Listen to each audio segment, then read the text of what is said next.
प्रेमाची मोठी दौलत जमा केली आहे. बाळासाहेब नेहमीच सांगायचे, लोकांना जपा, माणसं जपा, आणि तेच शंभूराज देसाईंनी यांनी जपलंय. त्यामुळे फक्त त्यांच्या विधानसभेतून एवढे लोक आलेले आहेत. आणि आता मला सांगा, मगाशी शंभूराज देसाई यांनी सांगितलं की येणाऱ्या विधानसभेत काय करायचं आहे. आता एवढे कार्यकर्ते, एवढे माझे लाडक्या बहिणी, एवढे लाडके भाऊ, ज्येष्ठ सगळे उतरले तर समोरच्याचं डिपॉझिट राहील का?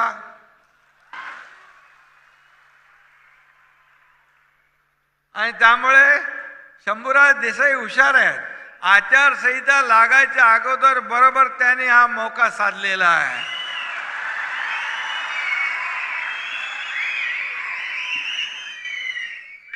आणि मौक्यावर चौका कसा मारायचा ते शंभूराज देसाईला माहित आहे. आणि म्हणून खऱ्या अर्थाने जेव्हा आम्ही उठाव केला तेव्हा शंभूराज देसाई माझ्या खांद्याला खांदा लावून माझ्या सोबत होता. आणि त्यावेळी देखील आपण पाहिलं, 2 वर्षापूर्वी लोकांच्या मनातलं सरकार आपण आणलं. आज किती निर्णय घेतले, आज विकासाची गंगा आपण आणतोय. आपलं राज्य पायाभूत सुविधा, रस्ते, दिवाबत्ती, इन्फ्रास्ट्रक्चर, मेट्रो याच्यामध्ये नंबर 1 ला आहे. त्याचबरोबर आपलं राज्य उद्योगामध्ये नंबर 1 ला आहे. आपलं राज्य परदेशी गुंतवणुकीमध्ये नंबर 1 ला आहे. आपलं राज्य अनेक आघाड्यांवर नंबर 1 ला आहे. आपलं सरकार यायच्या अगोदर आपलं राज्य 3ऱ्या नंबरवर होतं. जेव्हा देवेंद्र फडणवीस मुख्यमंत्री होते त्यावेळेस 2000 ते 2019 आपण 1 नंबरला होतो. मधल्या 2.5 वर्षात आपण 3 ते 4 नंबरला गेलो. पण जसं आपलं सरकार आलं, तुमचा एकनाथ शिंदे मुख्यमंत्री झाला, 6 महिन्यात 1ल्या नंबरला आपण पुन्हा आलो. आणि म्हणून मी आपल्याला एवढंच सांगतो, मगाशी येताना छत्रपती शिवाजी महाराजांचा अश्वारूढ पुतळ्याचं लोकार्पण झालं. मगाशी शंभूराज देसाई यांनी सांगितलं, बाळासाहेबांनी, आपल्या देसाई साहेबांनी गेट ऑफ इंडिया व शिवाजी पार्क इथल्या छत्रपती शिवाजी महाराजांच्या अश्वारूढ पुतळ्यासाठी त्या काळात पुढाकार घेतला होता.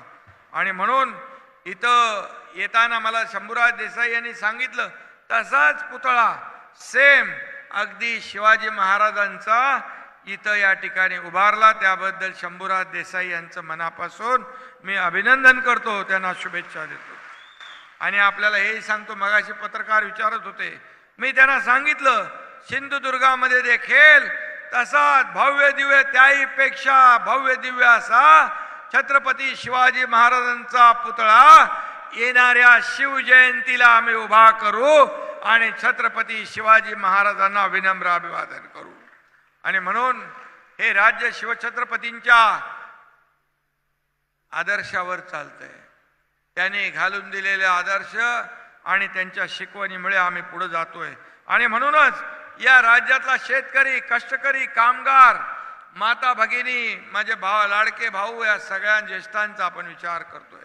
शेतकऱ्यांना आपण जे 6,000 रुपये मोदी साहेब देत आहेत, त्याच्यामध्ये आपल्या राज्य सरकारने आणखी 6,000 टाकून 12,000 रुपये वर्षाला आपल्या शेतकऱ्याला आपण देतोय. 1 रुपया पीक विमा योजना देणारं देशातलं पहिलं राज्य आपलं महाराष्ट्र आहे. आणि म्हणून शेतकऱ्यांना आता 7.5 हॉर्स पॉवर पर्यंतचे पंपाची शेती, त्याचं वीज बिल माफ करण्याचा निर्णय आपण केलेला आहे. आणि म्हणून मागेल त्याला सोलर, मागेल त्याला शेततळ, अनेक योजना आपण शेतकऱ्यांसाठी केलेल्या आहेत. हे शेतकऱ्यांचं सरकार आहे, हे गरिबाचं सरकार आहे, हे सर्वसामान्यांचं सरकार आहे. आणि म्हणूनच आज मुख्यमंत्री माझी लाडकी बहीण योजना आपण चालू केली.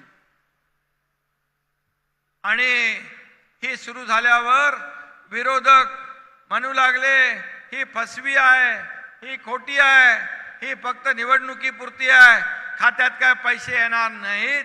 पण मला सांगा, आपल्या कुणाकुणाच्या खात्यात पैसे आले? माझ्या लाडक्या बहिणीने हात वर करा जरा. अरे भरपूर आले.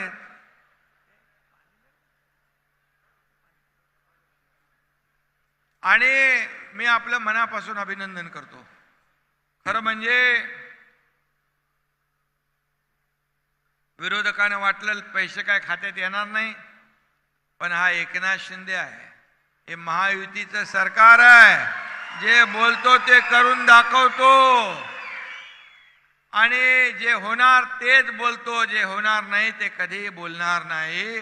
कारण शेवटी बाळासाहेबांनी दिघे साहेबांनी शिकवलंय, शब्द देताना एकदा नाही, 10दा नाही, 100 वेळा विचार करा. एकदा शब्द दिला की शब्द मागे फिरवायचा नाही.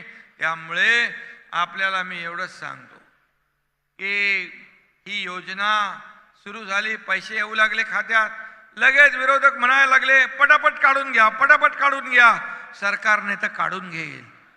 अरे बाबा, हे सरकार देणार आहे, हे घेणार नाही, हे देणार सरकार आहे. ही देना बँक आहे, लेना बँक नाही. आणि माझ्या गोर गरीब बायजा बहिणी ज्या आहेत, या लाडक्या बहिणींना पैसे मिळू नये म्हणून काही लोक कोर्टात गेले, कोर्टाने त्यांना दिली एक थप्पड लावून, बोले जा तुमच्याकडे घरी, आणि परत मग नागपूरच्या कोर्टात गेले. म्हणून मी एकच सांगतो, या सावत्र भावांना बरोबर लक्षात ठेवा आणि या सावत्र भावांनी खोडा घातलाय, त्यांना योग्य वेळी बरोबर जोडा दाखवा, म्हणजे बरोबर भानावर येतील.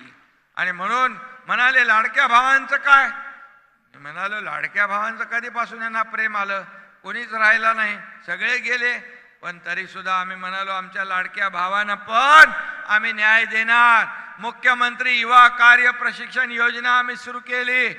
महिन्याला जो 12वी त्याला 6,000, डिप्लोमा 8,000, डिग्री 10,000, असे दर महिन्याला प्रशिक्षण भत्ता आपण देणं सुरू केलं. वर्षाला आपण 10 लाखाचं युवक आणि युवतींचं टार्गेट ठेवलंय बाबांनो. आणि म्हणून त्याच्यात पण फॉर्म भरा. तुम्ही शंभूराज देसाई त्याच्यामध्ये फॉर्म भरले का? तर त्याच्यामध्ये देखील आपल्याला प्रशिक्षण भत्ता देणारं देशातलं हे महाराष्ट्र पहिलं राज्य आहे, याचाही मला अभिमान आहे. लेक लाडकी लखपती योजना आपल्याकडे माहित आहे की नाही माहित नाही. जिचा मुलीचा जन्म होतो 5,000, 5वीत पहिलीत जाते 6,000, 5वीत जाते 7,000, 11वीत जाते 8,000, आणि त्या मुलीचं 18 वर्ष वय होतं तोपर्यंत 1 लाख रुपये त्या मुलीच्या खात्यात जमा करणारं हे सरकार आहे, हे जमा करणारं सरकार आहे. त्यानंतर एका मुलीची आत्महत्या झाली का, तर उच्च शिक्षण तिला घेता येत नाही म्हणून त्याच रात्री या एकनाथ शिंदेने निर्णय घेतला. आपले चंद्रकांत पाटील मंत्री त्यांना सांगितलं, कुठली मुलगी शिक्षणापासून वंचित राहता कामा नये. जिला डॉक्टर बनायचं, वकील बनायचं, इंजिनियर बनायचं, MBA करायचंय, काय फायनान्स करायचं, सगळं करायचं, त्याचा सगळा खर्च सरकार उचलणार. हा देखील निर्णय आपण घेतला.